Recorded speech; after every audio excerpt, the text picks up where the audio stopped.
Good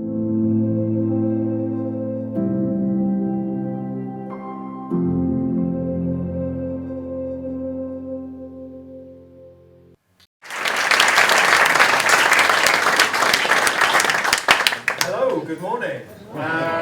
If you're at the back and you're thinking, I'm a long way away, there is a little bit of sitting space on the floor if you want to come and sit at the front. Okay, so I am this is not going to be you listening to me talking for 40-45 minutes. I'm going to get you doing some things as well. This is going to be a bit interactive, and given that the theme is imagination, imagination is something we do together. So I'd like to start, and so in order for this to work, I need to teach you one very simple piece of transition technology that if you see me put my hand up, put your hand up as well and stop talking.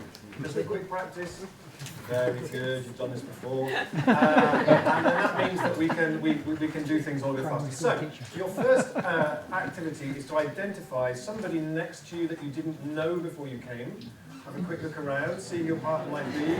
So I am going to show you an object. We'll have 1.5 minutes with that person to think of as many alternative uses for that object as possible. They can just be very, very silly, but as many as you go, as many as you can, okay? Don't write them down. Just keep a record of how many ideas you came up with. Is that okay? You have 1.5 minutes, and the object is my shoe. Thank you.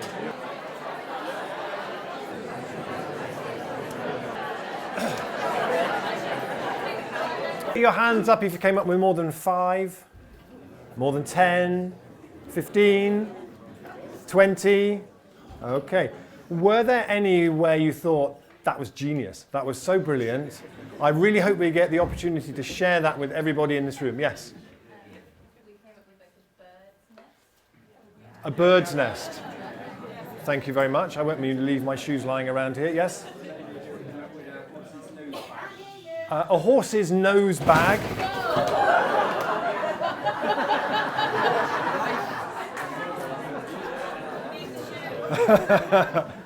A horse's nose bag. Do we have another one? A bra.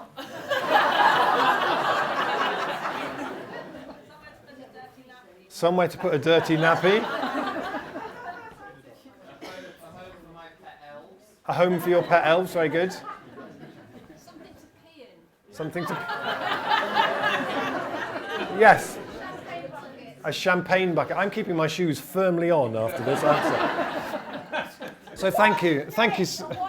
A wasp's nest. That's even worse. So thank you. I did this exercise recently in Sweden, and this woman said I would use it to keep the darkness in. Which haunted me for about 7 months. Until somebody then pointed out, actually in Sweden there's 2 months of the year where it's light all the time, and it's nice to have a little bit of darkness in the house, and I kind of felt a bit better about it then. So the reason for starting with that activity is that when I look around the room when you're doing that, the room is full of bright eyes and laughter and connection. It feels like we kind of invoke the imagination into the space, and that's what it feels like. And looking around, it feels to me like if we are going to make the changes we need to make over the next 11, 15 years, it needs to feel like this.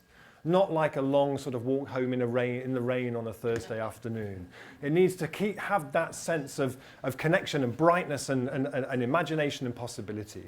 And I've spent the last couple of years researching and writing a book called From What Is to What If, which is coming out in October. And so what I want to do is to give you a bit of an overview of that book. I've got a couple of other activities that we're going to do together. So I started out because I kept reading people who I really admire, like George Monbiot and Bill McKibben and Naomi Klein, who kept saying climate change is a failure of the imagination. And then they would move off onto something else, and I was left there going, oh, that was really interesting. What did you mean by the climate change is a failure of the imagination? And I read a report that was done, some research that was done in 2011 in the US, a researcher who looked at this thing called the Torrance test for creative thinking, the kind of standard creativity test. And the conclusion was that IQ and imagination rose together till the mid-90s, and then they separated. IQ kept rising, imagination went into what she called a steady and persistent decline. And when this was published, it made the front page of Newsweek. There was a lot of soul searching in the US. What does this mean for economic growth? Like, who cares? What does this mean for Hollywood and Pixar? But nobody in the climate change, social justice worlds that I ever heard say, what does this mean for us? Because fundamentally, we're trying to help people imagine a different way. And if climate change is anything, it is the ultimate gruesome, logical conclusion of when Margaret Thatcher said there's no alternative. And that sort of got stuck in our psyche. And Leah, what was she called? Leah Stella Stevens, she puts it beautifully. She said, who has the time or space to hear the barely audible whispers from our long neglected imaginations? Our imaginations are banished during the day, locked in our internal jails, only to emerge fleetingly at night if we are lucky. And so I want to take you through the chapters of this book, which each are a what-if question. And what if feels to me like the two most important words in our language right now. And so you could think of these 9, of this talk as basically being an extended love poem to those 2 words, what if. So my first what if question is, what if we took play seriously? What if play was something? So one of the things that that researcher in the US said was, she blamed the decline in imagination on the decline of unstructured creative play. We used to have streets full of children playing. That was how they learnt cooperation. It was how they learnt to problem solve. When we produce a generation of children who don't take risks and who start compiling their CV from the age of 4, we produce adults who don't take risks, which are the very, very last kind of adults that we need now. So when I was researching this, I went to go and visit an amazing project in Bristol called Playing Out, where they shut streets so kids can play. And I went there one evening, and there's chalk drawings all over the streets and kids playing with skipping ropes and rushing about. And I spoke to one of the mums who organised it, and she said, this is not anti-car, this is pro-community. That was her whole thing. It was just fantastic. And in our town, in Totnes, we organised a thing that was called a festival of street games, where we shut the square and kids played games. And my favourite game from that was a Dutch game called Spekerpuper, which is where you I saw something like that. I'm sure any Dutch people would correct me on that. Where you have a nail on a piece of string that you hang off the back of your trousers, and you have a bottle behind you, and you have to get the nail into the bottle. It's fantastic. Kids played it for, if you're ever worried about your children or your grandchildren's attention spans, ability to concentrate, get them doing that. They'll be quiet for ages and ages. It's beautiful. But increasingly, play is something which is sold and something which is bought, which is my opportunity to introduce the hideous monstrosity that is Hello Barbie. It took me a little while to find one of these. This is the first smart doll, the first Wi-Fi enabled Barbie, which has conversations with your child, drawing from a 218-page script that Mattel have written. So it'll say, where do you like to go shopping? And your child will say, oh, I like to go wherever. And those answers that your child gives are recorded. They call them data nuggets, I think. And they're used to build a marketing profile of your child. In America, there was a campaign called Hell No Barbie, run by the Campaign for a Commercial-Free Childhood, which actually led to a 90% drop in sales of this hideous thing. And in Germany, they have a version of this called My Friend Kayla, which the German government have classified as illegal espionage apparatus. But the worst thing about these is that they are a direct assault on your child's imagination. They kill your child's family of imaginary friends. And that's just absolutely horrendous. So one of the things that I loved finding out about was a guy called Antanas Mokas, who was the mayor of Bogota, who thought that play and politics should completely go hand in hand with each other. So when he was elected as the mayor of Bogota, what I want to do, I haven't got this working yet, but what I'm going to do is get where I can interview Hello Barbie live on stage and ask her for her views on the imaginative decline of young people in 2019. And get told what her favourite kind of shampoo is or something in reply. And so when he was elected as the mayor of Bogota, he said play and politics completely go together. So Bogota had the most corrupt traffic police in the country. Loads of people died on the roads. So he sacked the entire police department and instead hired 400 mime artists who stood on all the intersections dressed as mime artists with red and yellow cards like football referees, because he said that the one thing that Colombians fear more than the traffic police is public humiliation. So they would show red cars to the naughty cars and yellow cars and be really good to the well-behaved cars. Really, really fantastic. So, play. What if we considered imagination vital to our health? When I started researching this book, I found out about this fascinating part of the brain called the hippocampus, which is the place where the imagination and our memory fire from. And the thing that's most interesting about the hippocampus is it's the part of our brain that is uniquely vulnerable to cortisol. When we experience anxiety or trauma or distress or fear, the hippocampus shrinks. People with PTSD can have a hippocampus up to 20% smaller. And when the hippocampus shrinks, we lose that ability to look forward into the future in positive and hopeful ways. And we now have seen something like a 30-fold increase in anxiety over the last 20 years. And this what people call the epidemic of anxiety. We're creating the perfect conditions for our hippocampus to shrink. So I was really intrigued to find out, are there any places that I can go to where people are intentionally trying to rebuild the hippocampus, a sort of campus for the hippocampus, if you like. And I went to Dundee to a place called Artangel, which is this phenomenal project working with people who have stress and anxiety and trauma, and they work with them using the arts. And I met lots of people there who said, one woman I spoke to, she said, I spent the last 4 years at home in my pajamas. 6 months ago, even though I have 2 young children, I came that close to ending my life. And I've been coming here for 6 months, and actually it's just been extraordinary. And now I can see the future, and I can see where I'm going to go, and I'm going to do that, and I'm going to do this. Just the most amazing, amazing project. And it feels to me like things like government-imposed austerity really feel to me like a deliberate assault on the nation's imagination. We create the perfect conditions. You cut all the funding for the arts. You put people in a profound state of anxiety and stress, which is absolutely the worst thing to be doing at this time in history. And I'll come on to talk a bit more about that in a moment. What if we followed nature's lead? What if we spent more time in nature? That actually nature is a proven way of really firing our imagination. We know from various studies you go out, even half an hour out in nature increases our creativity. But we spend less and less and less time, and there's all sorts of social issues around that of people who don't feel that it's even an option for them. And bringing nature back into cities is so important. And I spoke to a woman, one of my heroes in America, Daria Robinson, who in Richmond runs this fabulous project called Urban Tilth, working in Richmond, working with young people, training them to become urban food growers. And I said, she's been doing this for 15 years, how have you seen this change the sense of imagination in this place? You have a whole generation who've gone through your training. And she said, well, when I grew up here, we just all wanted to leave. We said, if you stay here, you're going to die here, you need to get out. Actually, now what we're seeing is people saying, we're going to stay here, we want to start this, we want to start that, we want to transform this place. Bringing nature back is so important. And at the moment, I feel like one of the things that is really ruinous to our imagination is living in a time when we know the diversity of the natural world is shrinking. René Dubos, the microbiologist, used to say, if we lived on the moon, our imagination would be as barren as the moon. So when we live in a world where during my lifetime we've lost 60% of all the creatures we share this planet with, that kind of shrinking of biodiversity and that low-level heartache that it puts us into is ruinous, I would say, for the hippocampus. It's another of those things that is dripping away and eroding our capacity to be as imaginative as we can be at this time.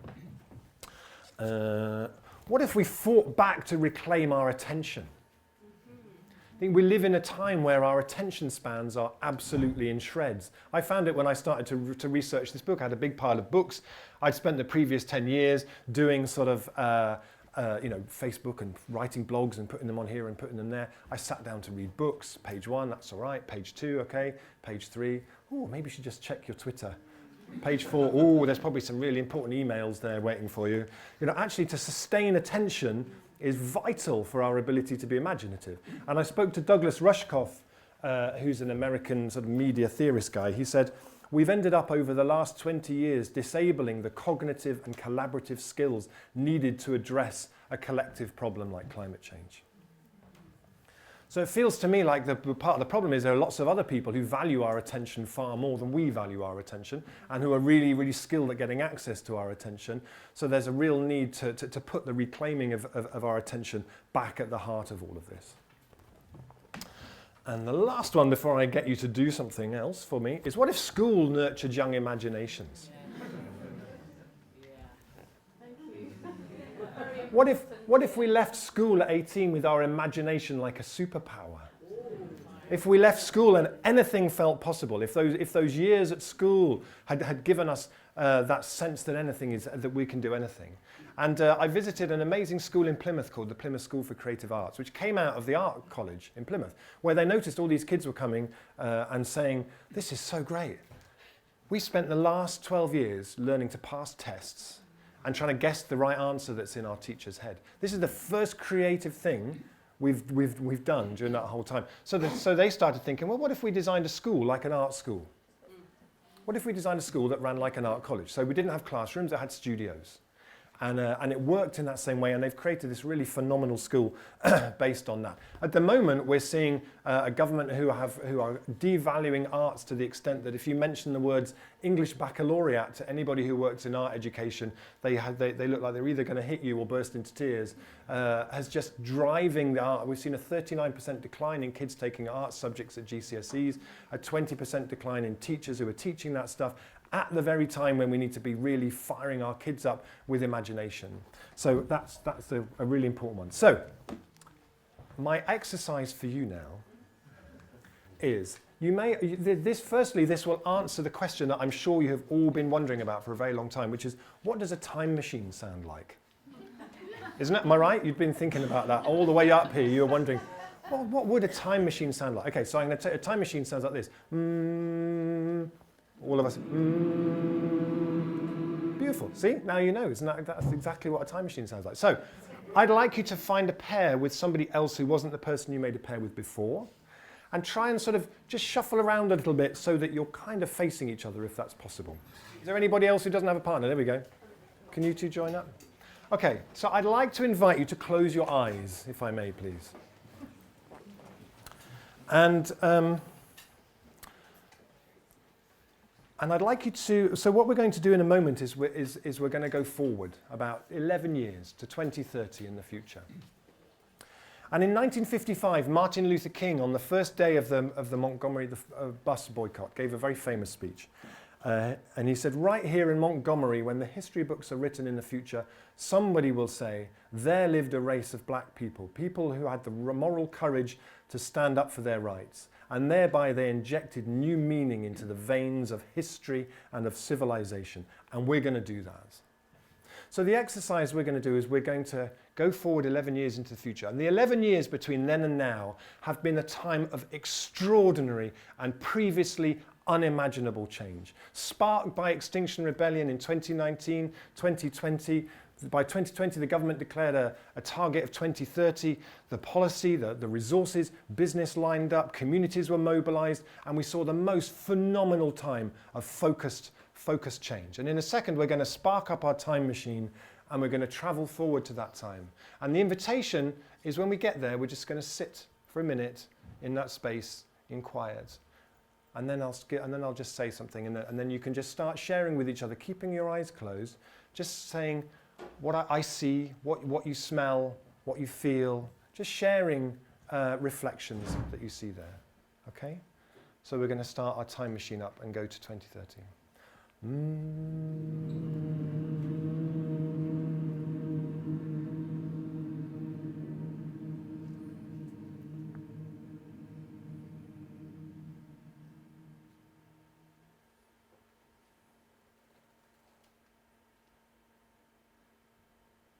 Start sharing with your partner what you see, what you smell, what you hear.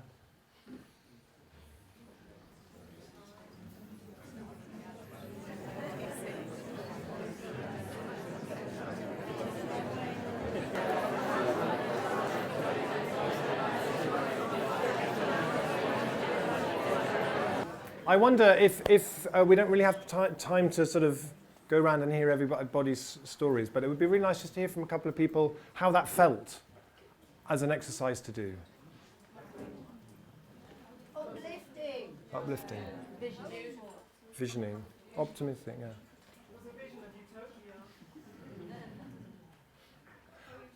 Felt very real and realistic. Good. And achievable. Yeah, I think there's something about, I always feel like, if we do what needs to be done in the next 11 years, it will just feel like a time that people will look back on and say, my God, that was phenomenal.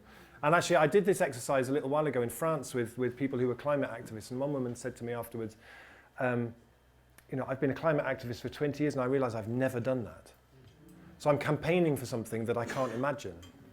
And she said, this should really be a daily practice, because that's something that really kind of sustains us. And Donella Meadows, who was one of the people who wrote the Limits to Growth report, she once said, how did we arrive at a culture that constantly, almost automatically ridicules visionaries?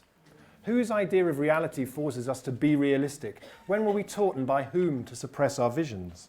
She said, children, before they are squashed by cynicism, are natural visionaries.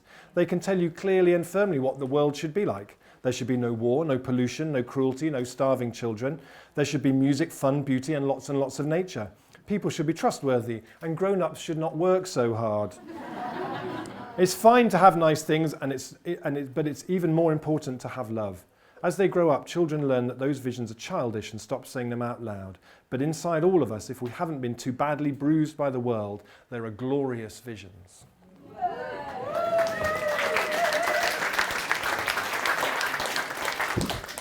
Oh, speaking of which, what if we became really, really great storytellers and were able to take the ideas that you just had in your head out and explain them to people, drop them into conversations all the time, so that any conversation about the mess that we're in also includes part of the story about where we could go from now.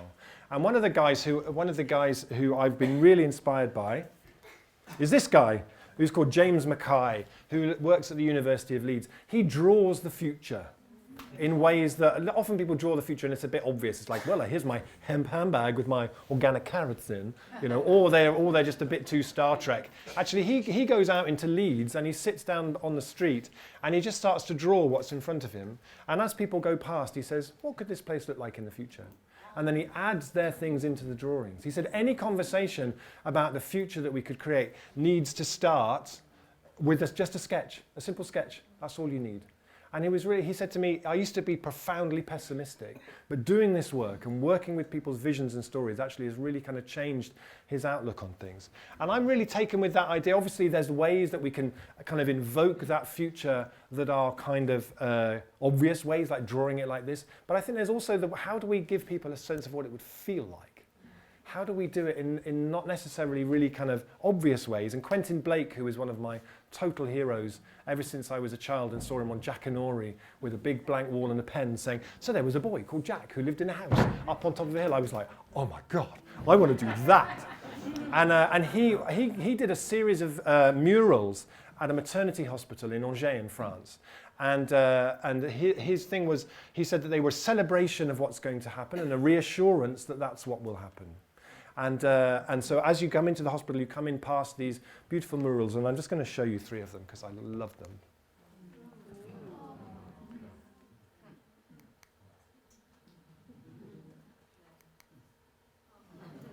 Aren't they beautiful? Made me cry the first time I saw those. And he talks about how he was invited to a meeting with this formidable administrator guy in the hospital. He thought, oh no, they're going to say the money's run out or the government have changed the plan or whatever. And the guy sat him down and said, what's most important is the exchange of looks between the mother and the child. Which was really rather lovely. So becoming the best storytellers we can be is really, really important. We'll come back to this in a minute. What if we started asking better questions? What if we were really good at asking really good what-if questions? Feels to me like there's something that I see again and again in really good transition projects and other projects, is that ability to ask a really good what-if question that opens up all kinds of other possibilities. One of my favorites is in Liège in Belgium, where Liège en Transition came up with this question. They said, what if in a generation's time the majority of the food eaten in Liège was grown on the land closest to Liège? What a beautiful question. And they invited farmers and baristas and academics and anyone who cared about food came in on this conversation. And I went to that meeting, it was like 4 or 5 years ago, really, really good, energized. I didn't hear anything very much. I went back last year, after 4 years. In that time, they'd started 21 new cooperatives.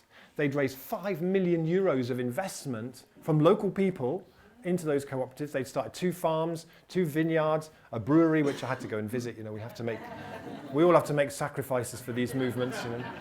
They started these amazing shops in the centre of the city. They started one, it did so well, they opened another one, now they've opened a third, where they just sell stuff from local farmers, telling their stories, just beautiful. And I said to the guy, Pascal, who was the manager, how far can this go? He said, I think by the time we have 12 shops, the supermarkets will start to fragilize. It's this beautiful word to have in French. We don't really have in English, but it kind of works, fragiliser. We don't need to campaign against supermarkets. You build something better, and then people will just up off onto it. I met the mayor of Liège. He said, 8 years ago, we wanted to be a smart city. Now we want to be a transition city. He said, this is now the story of this city. And we see our role as a municipality to just get all the blocks out of the way, and all the land that we own around the city we're making available for this to happen. For me, it was so moving, because I've spent 12 years or whatever doing transition, going around with this sort of vision in my head of local, resilient kind of economies, and then you arrive somewhere where it's all happening, and you can walk in it, and you can taste it, and you can see it, and you meet the people doing it. It's just fantastic. And that, for me, is like is a real, that's kind of what fires my imagination, is knowing that actually this is all entirely possible. So I've got 2 left. Now this in Britain in 2019 might be the one that really draws most on your imaginative powers. What if our leaders prioritise the cultivation of imagination? What if we elected people who set out to really fire the national imagination? At the moment, every government is elected says, we're going to make a national innovation strategy. Innovation is something you do when your fundamental model works. It's like pizza. So pizza, you can innovate with pizza because pizza is fundamentally great and everyone understands pizza, and you can innovate with different flours and cheeses and stuff. But you don't need to reimagine pizza because pizza is fantastic. Neoliberal growth-based economics are not like pizza. And they are driving us off the cliff at a great speed. And when that is the case, then we need imagination more than we need innovation. So what would it look like if we had leaders who put the imagination and the cultivation of imagination to the front? I spoke to an amazing woman in Mexico City called Gabriela Gomez Montt, who runs something within the Mexico City administration that is basically a ministry of imagination, which sounds like something out of a Harry Potter book, but it actually exists in Mexico, and just phenomenal, doing all that work at the center of the city. In Bologna, in Italy, they have a civic imagination office, which sits between the administration and the people, and basically works like a transition group, firing up people's imaginations with possibilities and ideas, and then getting alongside them and helping that to happen. Just fantastic. And I think it's about time that we had a National Imagination Act, which is a piece of legislation which said that every public body that uses public money has to set out how it's going to create the perfect conditions for the imagination to flourish, i.e. that people have time and space and feel supported and are able to do that. What would it look like if we had a health service that fired the imagination of everybody who worked in it? What would it look like if we had schools, as I said, where everybody, not just the kids, but everybody who worked there felt their imaginations being expanded all the time? This feels really, really important to me. And my last one, before we do our last activity, is what if all of this came to pass? What would it be like to live in a time when anything felt possible, when our collective imagination was on fire? How would that be? It's really hard to imagine now because it's kind of so far away from our experience at the moment. But there have been times when that was the case. And I love reading about some of the oral history reports from Paris in 1968, the student revolution, where the students occupied Occupy and Extinction Rebellion. And some of the reports from that were just beautiful. So one person said, ask anyone in Paris with fond memories of the spring of 1968, and this is what people will say. People talked.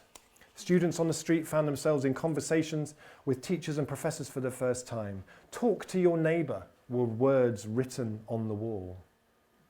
It was fantastic. May was like that, like living on a constant high. Life was beautiful, the weather was lovely, everything we did immediately belonged to history. All hierarchies had suddenly dissolved. In that month of talking, you learnt more than in the whole of your 5 years studying. Learnt because you could talk to anyone and everyone. It really was another world, a dream world perhaps, but that's what I'll always remember, the need and the right for everyone to speak. So I long for us getting to a time when actually we see that happening and where the imagination runs riot through our towns and our cities and our public bodies.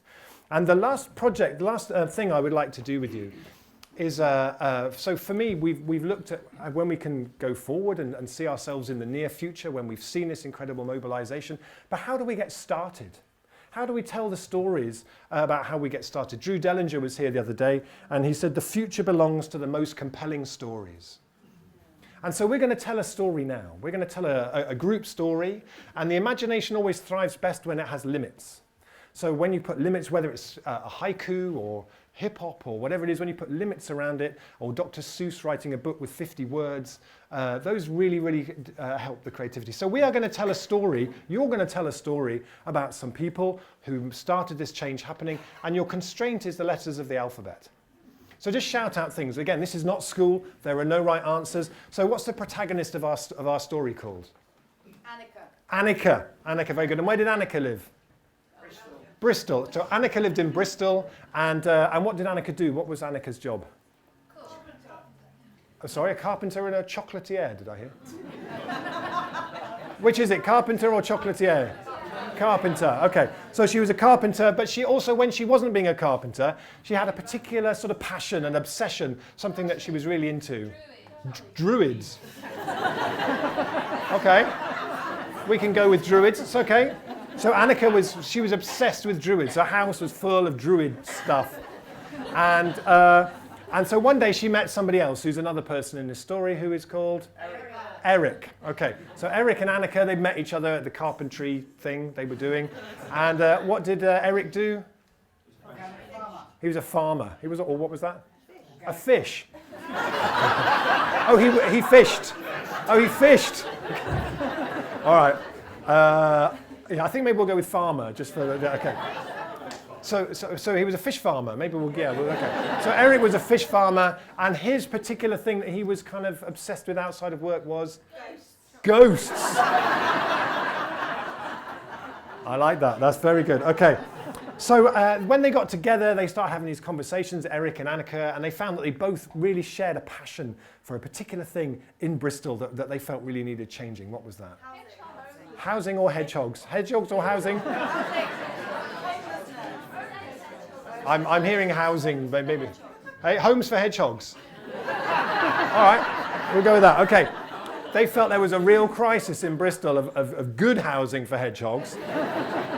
So they decided that they were going to call a big meeting. They were going to call a big event, get everybody in their neighbourhood together. So they put posters up all around Bristol that featured just one word that started with the letter I. What was that word?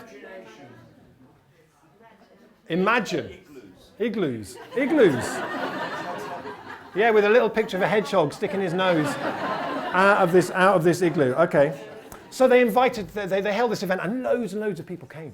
Way more than they anticipated were going to go, because people felt the time was right to go into this idea of hedgehog housing, and this was the time.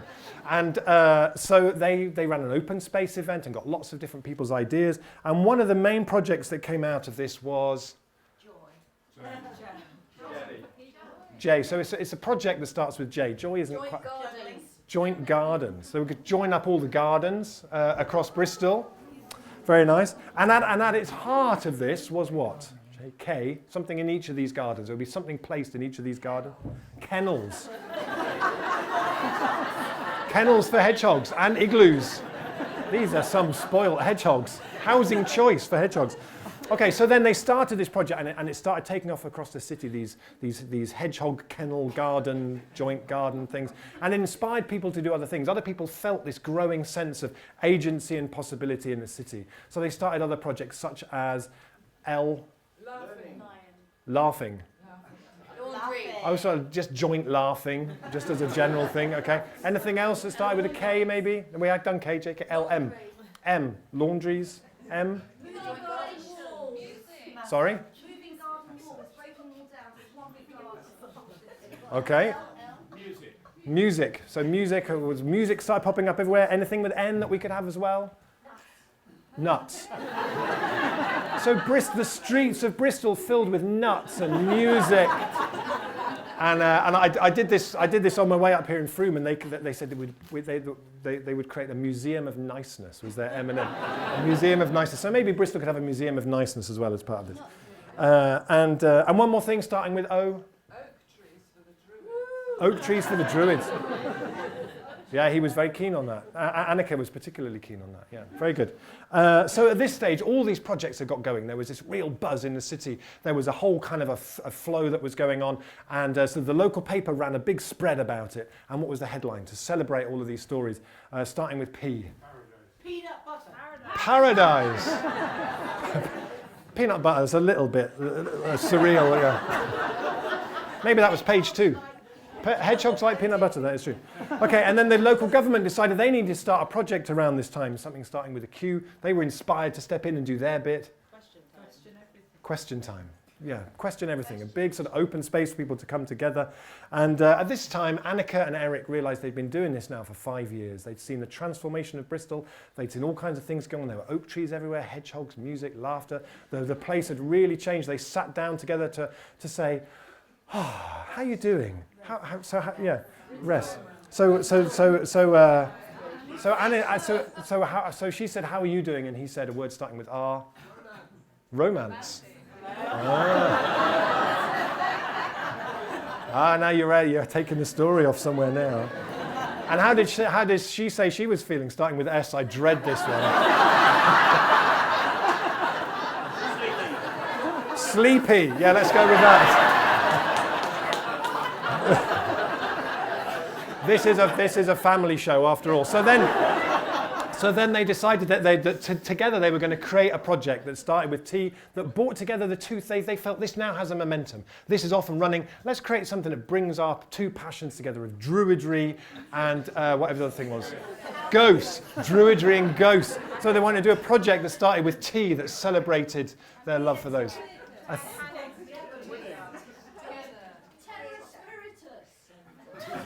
A what? Terra Spiritus, and what is that exactly? All right, they did one of those then. Very good, okay. And all across the country, people talked about the Bristol model. They talked about it's fantastic. The Bristol is a city of something starting with U that captured a city of universality, and that was written on all the signs as you arrived into Bristol. And when people were asked in surveys how had they found the last 10 years, they said, well, we particularly feel something starting with V. Victorious. Absolutely. So around this time, Erica, what's she called again? I've forgotten her name. Annika was walking down the street, and she saw, you're wondering how I'm going to get out of this, but this is she was walking down the street and she met her ex. And her ex said, why?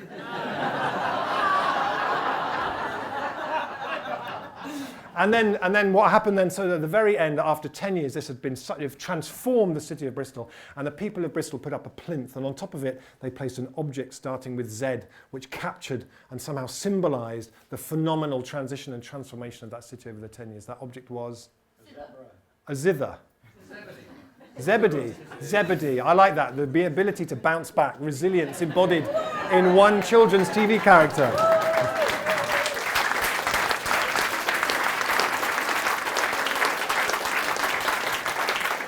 Well done you, that's fantastic. So obviously, well, who knows? That probably isn't going to be the story that underpins the shift of Bristol, but it's as good as any. And what's most important is that we really start telling these stories and bringing them to life. And I'm out of time. I'm just going to leave you with one very final quote. We don't really have time for questions, we have to move on, but I will be out there and you can come and ask me. We don't have time, but I'm going to leave you with the last quote from Neil Gaiman, the writer. He says, we all, adults and children, have an obligation to daydream. We have an obligation to imagine. It is easy to pretend that nobody can change anything, that we are in a world in which society is huge and the individual is less than nothing, an atom in a wall, a grain of rice in a rice field. But the truth is, individuals change their world over and over. Individuals make the future, and they do it by imagining things can be different. Thank you so much.